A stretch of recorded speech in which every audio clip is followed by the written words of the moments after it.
with folks from assisted living and some other provider types, including department and legal staff.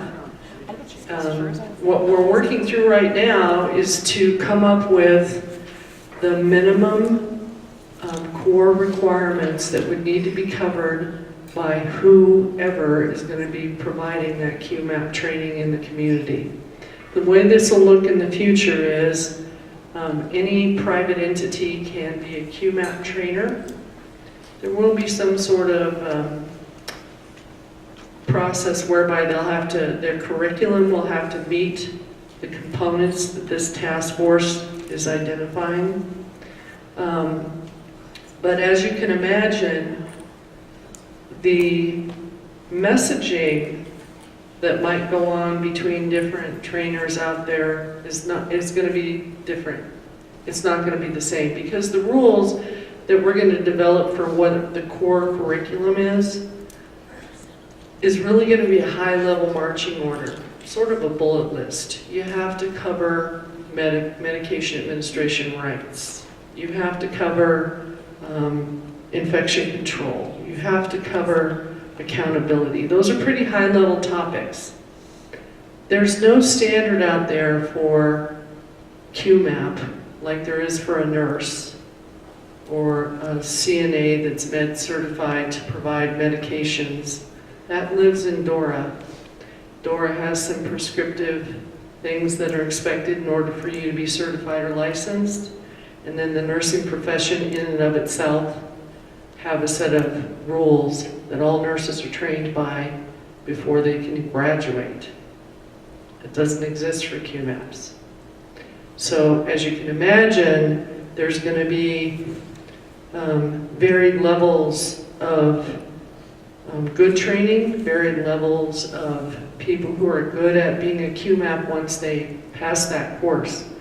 So what Dee and I are working on is to come up with a shell of standards that would protect assisted living facilities on an individual basis, because you will now define what the standards in your building will be.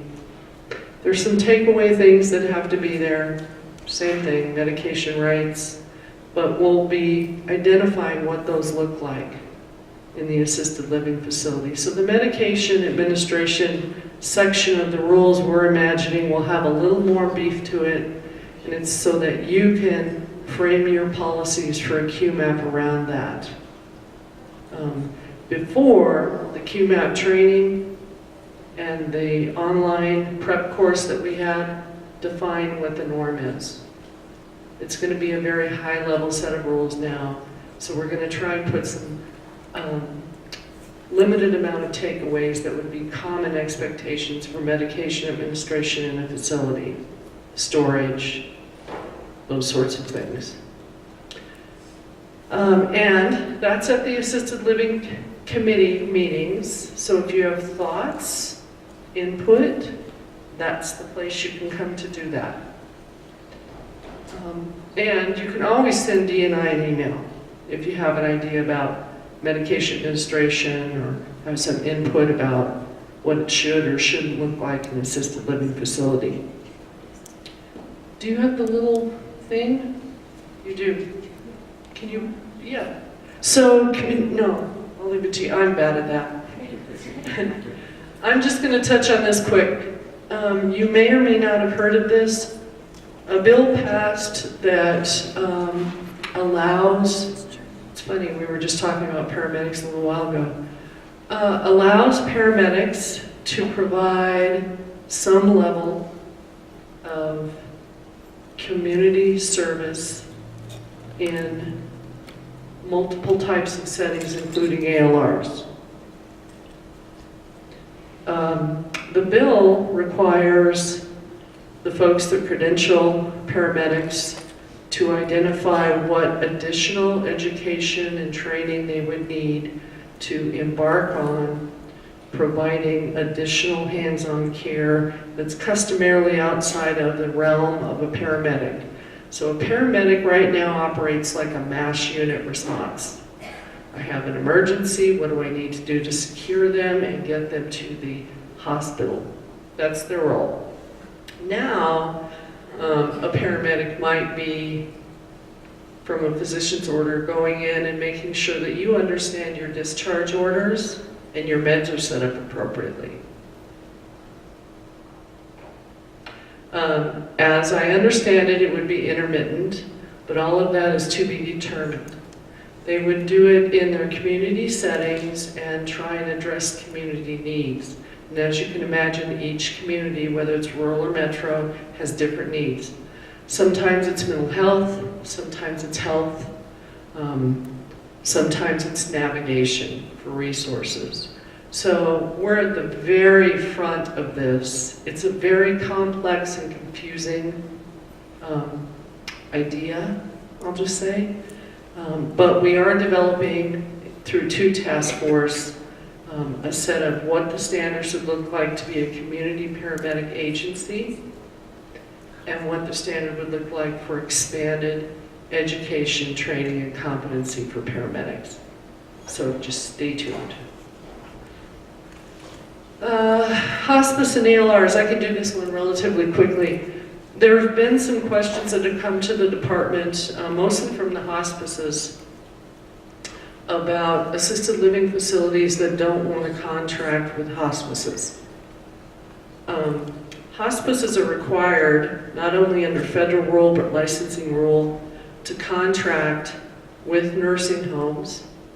Under licensing, they're required to contract with assisted living facilities. It's a contract between the assisted living facility and the hospice provider.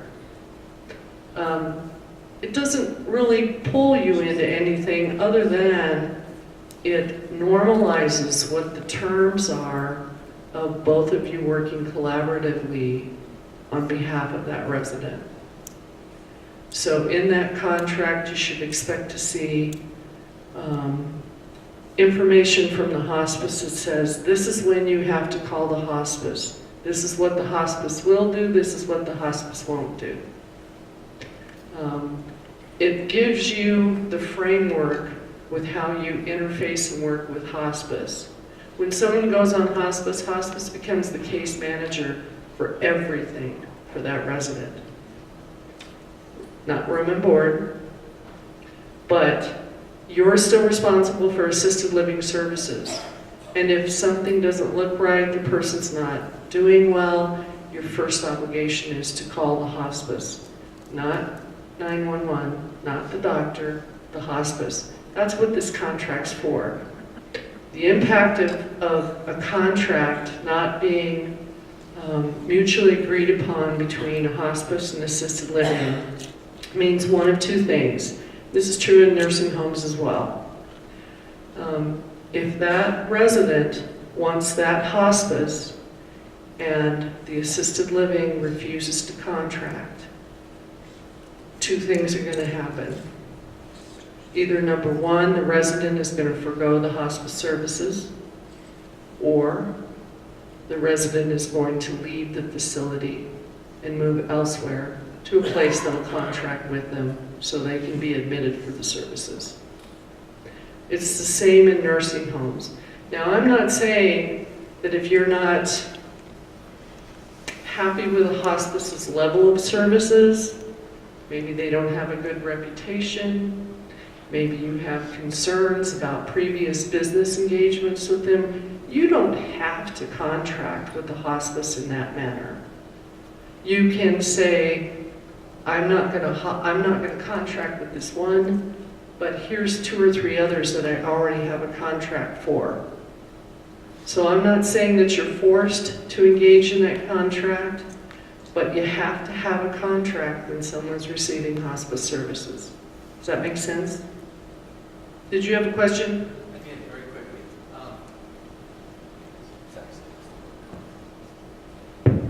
Some of you may already know this, but with regard to the case, would you say case manager for hospice, if you call 911 for a hospice, somebody on hospice, they get sent to the emergency room, that family is responsible for those costs because all of their Medicare benefits are transferred over to hospice. So that makes the contracting process even more important.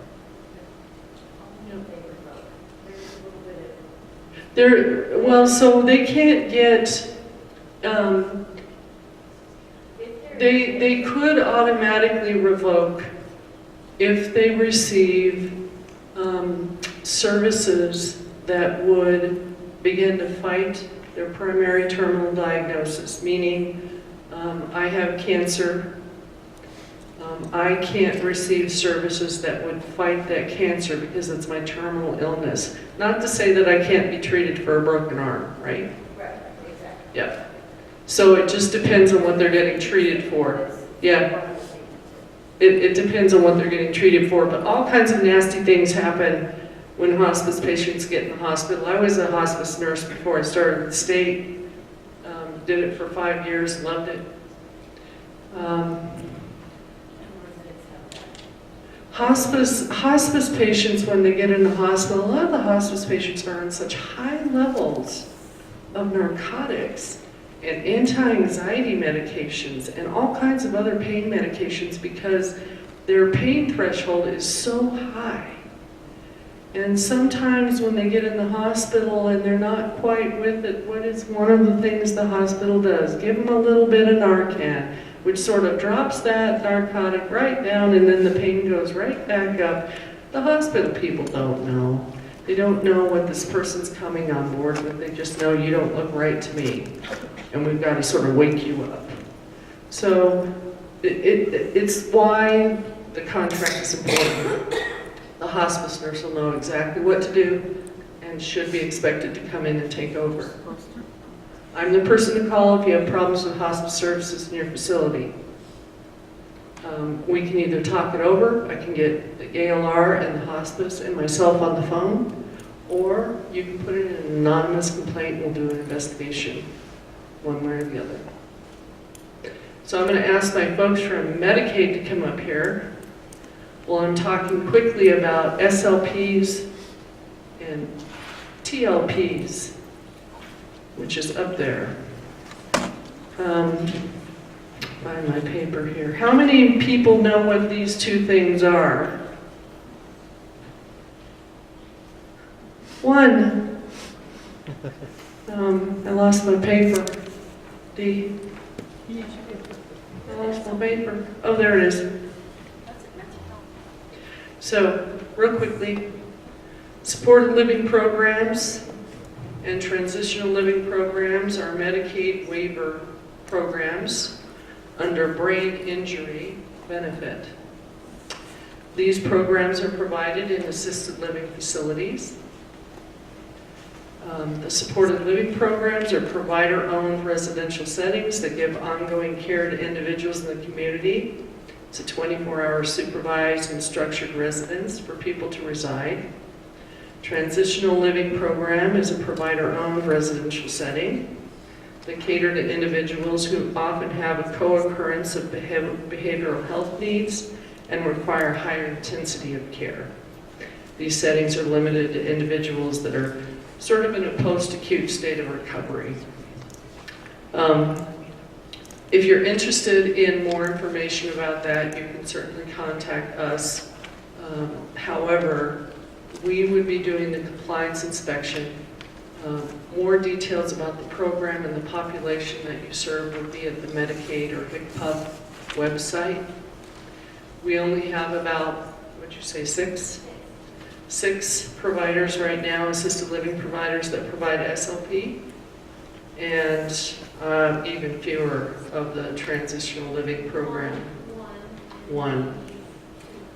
Yeah.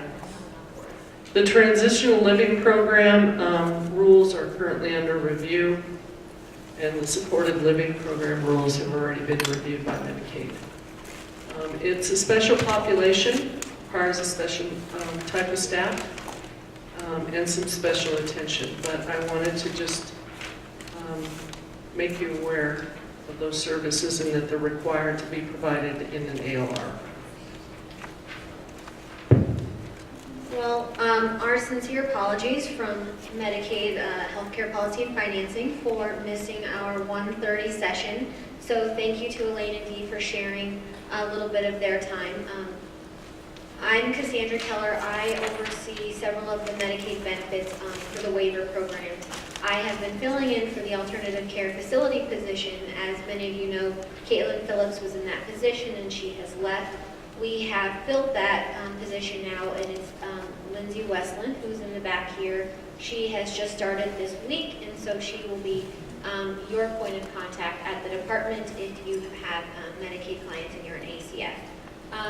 We won't spend much time during this period talking about the ACF rule, but we will talk mainly about the final rule requirements that have come down from CMS and the federal government. And a lot of those criteria are some of the things that Elaine and Dee talked about today. And Leah here is the point person at the department that is working on those. So I will pass it over to Leah to talk about, and if there's anything, I will pop in and join.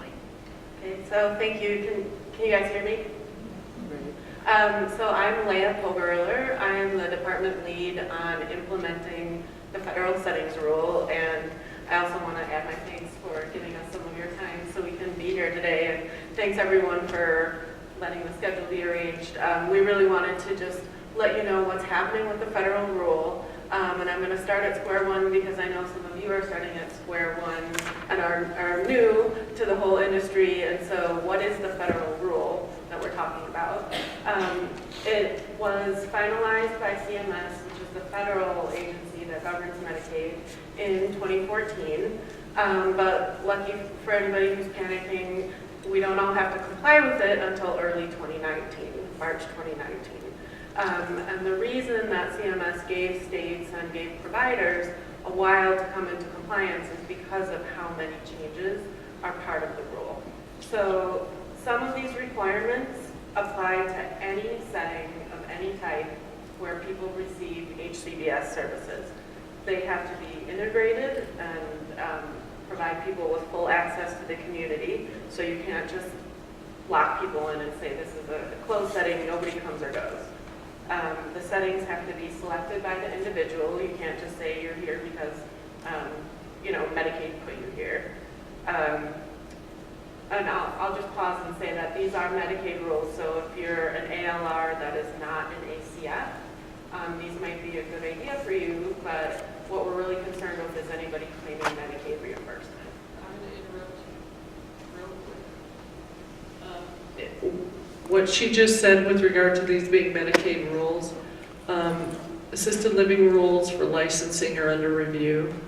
Anything that seems reasonable from this setting rule that can be addressed in licensing rule will likely show up in the licensing rule under the new revision.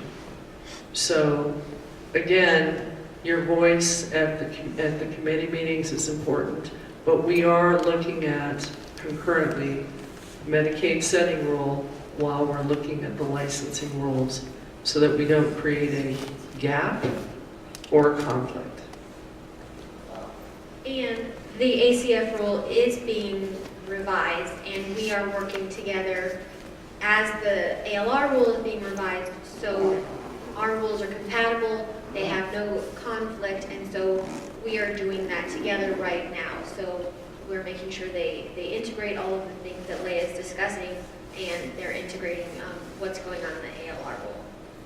Okay, good, thank you. So that'll add, I think, simplicity to people's lives.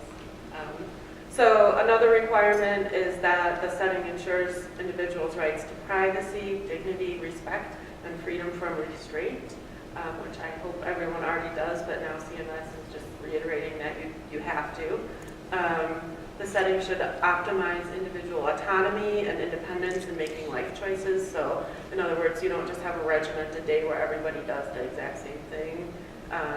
And the setting should facilitate individual choices regarding services and supports. There are additional requirements from CMS in this rule that apply only to provider-owned residential settings, which is everyone here. And that would be, first, that everybody who resides there has a lease or some kind of similar written agreement that gives them rights against eviction and rights to appeal that are equivalent to what they would have if they were just a regular tenant in that jurisdiction under landlord-tenant law. In Colorado, any jurisdiction could have any landlord-tenant they want, landlord-tenant law they want, as long as it's also consistent with the state law. And the state law says you can't evict people without taking them to court and following a particular procedure. So you have to at least comply with that. And if your county or your city has extra time, extra notice that you have to give the resident, or extra chance for them to fix the problem. We don't know what all the state laws are out there, or the county laws out there, but you effectively as a landlord will have to comply with those. Another requirement is that people have privacy in their unit or in the room where they sleep. So that means they have the right to lock their door, they have the right to choose their roommate, and they have the right to furnish and decorate the way that they like. So that may be a change for some people or for some facilities. Another requirement is that people have freedom over their schedule and activities.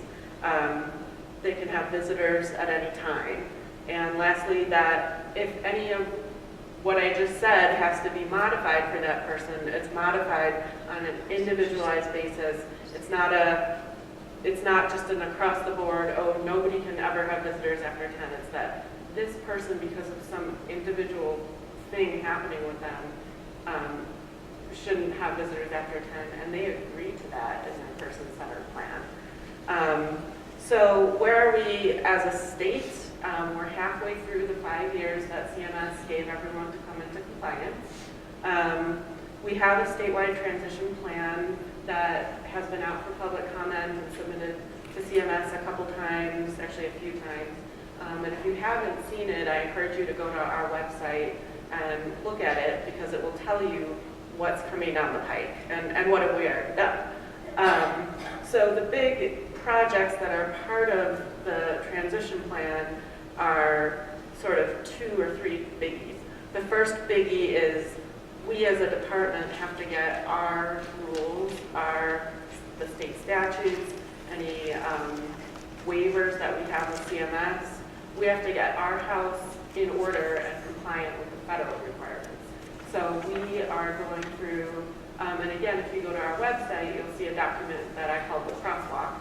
And the crosswalk goes through setting by setting, and there's a row right in there for ACFs and ALRs, and it says, what's the federal requirement? And it just goes right down the list that I just read of the federal requirements and says, okay, do we currently already require that people have the right to lock their doors? Do we currently already require that that people have access to food at any time? And so on. And if we don't require it, what are we going to do to change it in the rules?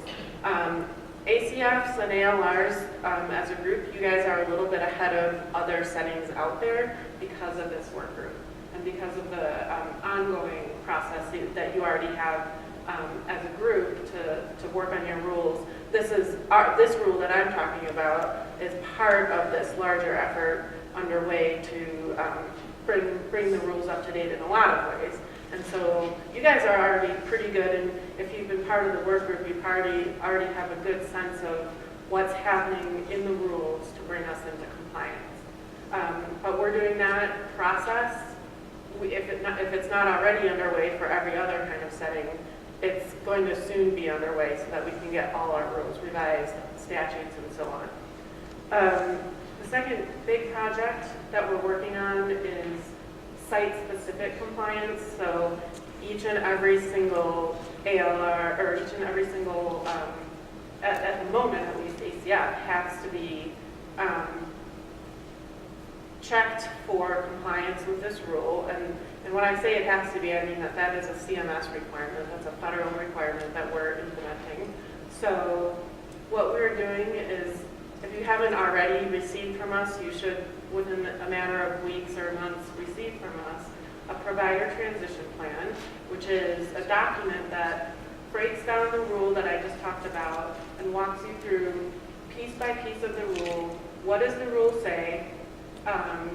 Here's some kinds of compliance issues that would be a pretty common way to violate that rule. Check the box if you have any of those. Think about whether you have any special compliance issues under that rule at your setting.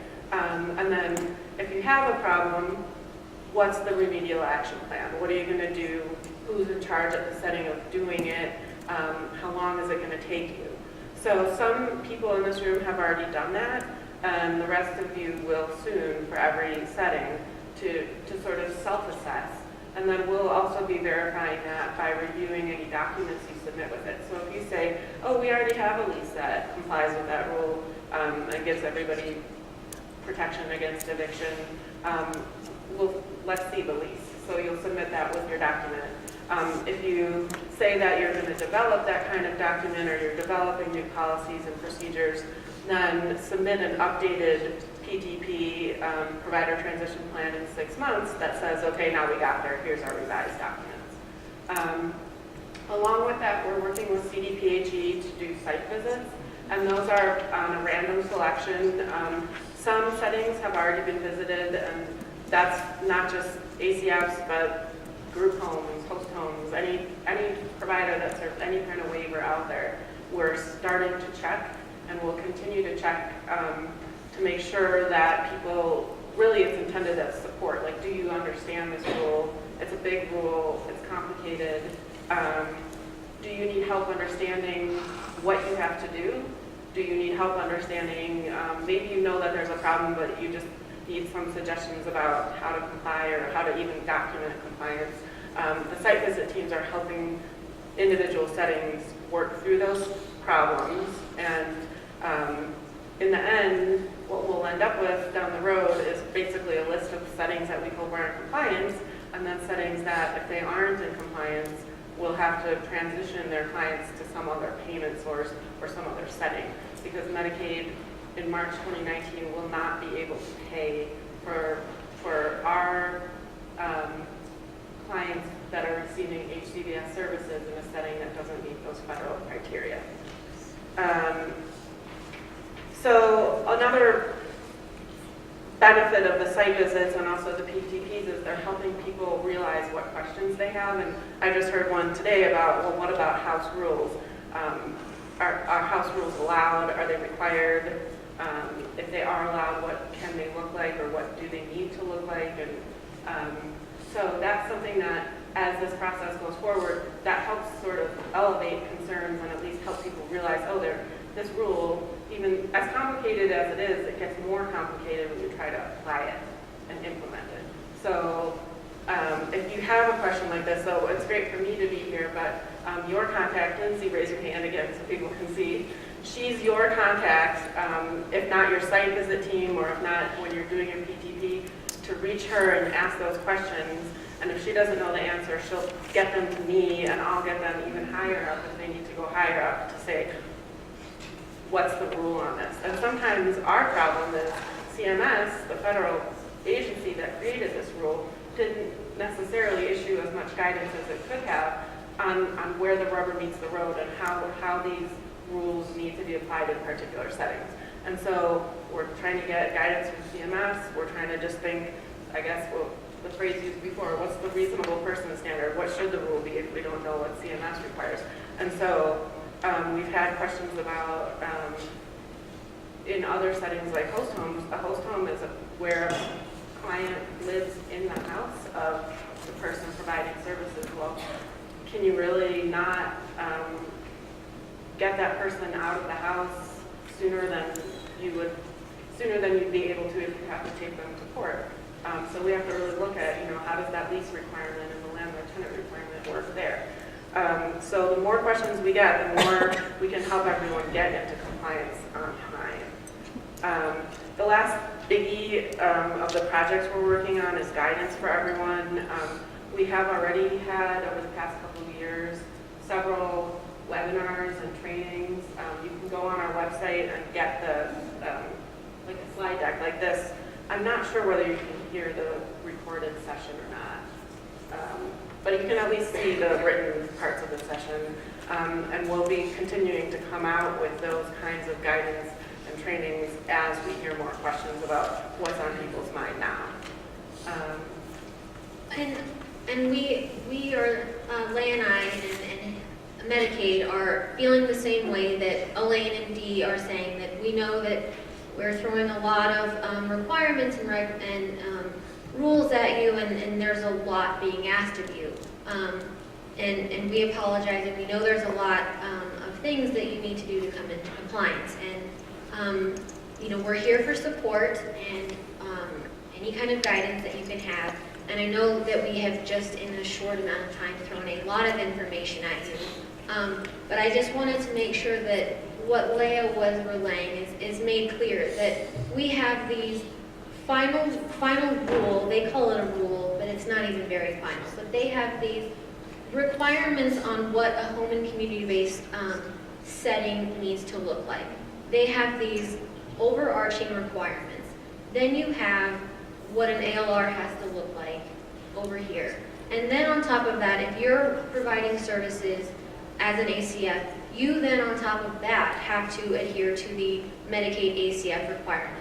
And what we're doing with these requirements that Leah talked about of making your setting comply and be home-like and HCBS, what the federal requirements are, we're taking those requirements and we're incorporating that into our various setting rules. So the ACF rule, the adult day rule, the rules that govern host homes and group homes. So we're taking all of those requirements about what a care plan needs to be like, what is required of you as a provider to do for clients, what are the client's rights. So all of those elements are being added into each of the individual rules, and that's what Leah was saying as part of the crosswalk. So that's what process we are at, and a lot of the ACFs, and how many of you are ACFs? I should have asked that in the very beginning. So, and a lot of you are part of the ACF work group that's being held by Medicaid, and you have helped to work on the rule that we have been revising and putting in these federal requirements and getting your feedback and working with DPHE. And so we're trying to make this as reasonable as possible for you, but still keeping us in compliance with the federal requirements so we can still get our funding from them. So that's kind of where we're at. And I'm sorry we were late and we bombarded you with a lot of information. And does anyone have any questions on all of the stuff that we have given you? Did you say Lindsay was our contact? Lindsay back here. And what is your last name? What's your cell phone number? If you're part of the ACF work group, I will be sending out information about when the next work group meeting is and giving Lindsay's information. I think Caitlin would like it if you just contacted her still. Yeah, question. So if you aren't part of that work group, let me know and we'll add you to it if you want, and we'll get you hooked up with Lindsay.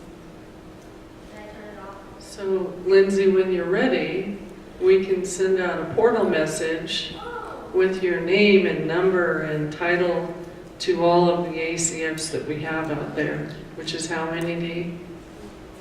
340. So wait till you're ready, but we could blast your name out there. All right, any other questions? I guess while questions simmer, I'm going to ask, is anybody here a specialized facility for memory care or dementia? So you guys are in a special situation where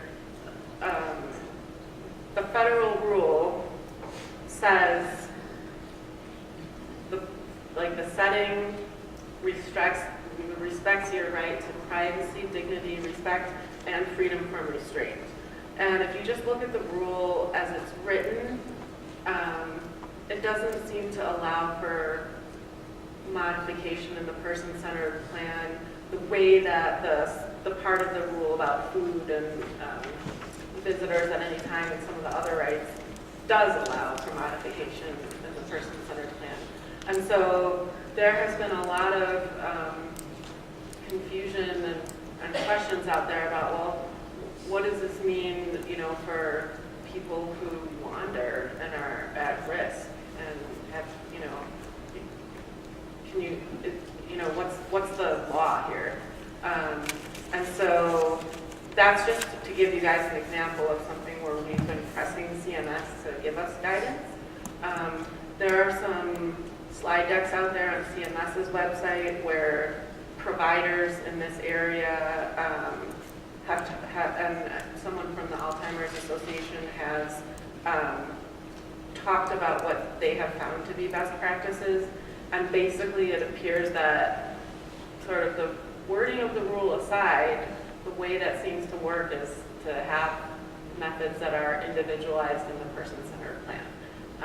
So it appears that you could operate a facility that still serves people with those needs, even though the rule might suggest that I guess maybe everybody with those needs needs to be in an institution. The idea is really, let's put people who want to be in a more community integrated setting in a more community integrated setting, and then go through and look at each individual person's needs and say, well, what sets off wandering for them?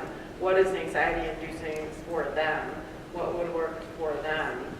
Is it that other people can have access to the exit door and a code that you enter, and if people go through the door without entering the code, there's someone else is notified somewhere else in the facility. So I encourage you to go to CMS's website and at least see what those people have suggested. That's not CMS's guidance. That's CMS's posting of information that other providers and associations have supplied. And in the absence of anything better, that's what we can point you to. But so if you're looking at your populations, and I guess leaving aside dementia and memory care, if you just have people or populations with questions, and as you look at this rule, you're like, I don't know how I can comply with this rule for this person, that's something to let us know about. One final plug before we let you go. If you have not, as a Medicaid provider, if you have not revalidated and renewed as a provider, I urge you to do so, and please let any other fellow ACF owners and administrators know to do so. Maybe mention that in the CALA emails, but please continue to revalidate as a Medicaid provider. It will be very important in getting paid when we go live, maybe in March 1st. So thank you again for listening to us. We appreciate it.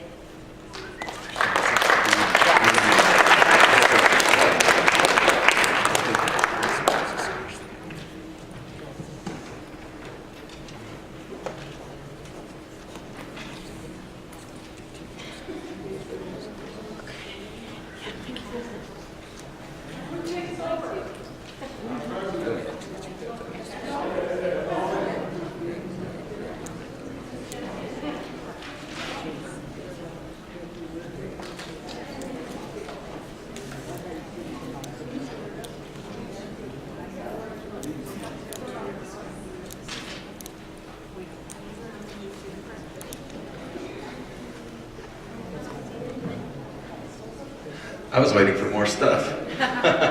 Thank you, ladies. That was excellent. Dee, thank you. Okay, now we're going to be doing the drawings. And thank you, folks, for hanging around. All of our providers have given us gifts to give to you. So, Peter, do you have the tickets? So we can do some... Oh, we have like 2 minutes. Okay. Have them do both the surveys. Oh yes, we need to have you do the session survey and then the conference survey.